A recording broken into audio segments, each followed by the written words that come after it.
A man went to a hotel and walked up to the front desk to check in. The woman at the desk gave him his key and told him that on the way to his room there was a door with no number that was locked and no one was allowed in there. She explained that it was a storeroom and that it was out of bounds. She reminded him of this several times before allowing him upstairs. So he followed the instructions of the woman at the front desk, going straight to his room and going to bed. However, the insistence of the woman had piqued his curiosity, so the next night he walked down the hall to the door and tried the handle. Sure enough, it was locked. He bent down and looked through the wide keyhole, cold air passing through it, chilling his eyes. What he saw was a hotel room, like his, and in the corner was a woman whose skin was incredibly pale.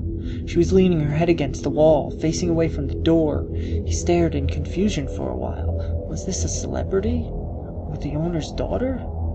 He almost knocked on the door out of curiosity, but decided not to. As he was still looking, the woman turned sharply, and he jumped back from the door, hoping she would not suspect that he had been spying on her. He crept away from the door and walked back to his room. The next day he returned to the door and looked through the wide keyhole. This time, all he saw was redness.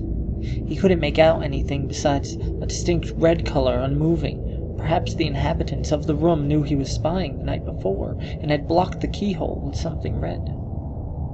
He felt embarrassed that he had made the woman so uncomfortable and hoped she had not made a complaint with the woman at the front desk. At this point, he decided to consult her for more information. After some gentle quizzing and the promise that the explanation would go no further than him, she finally said, "Well, I might as well tell you the story of what happened in that room. A long time ago, a man murdered his wife in there. We find that even now, people get uncomfortable staying there. But these people were not ordinary.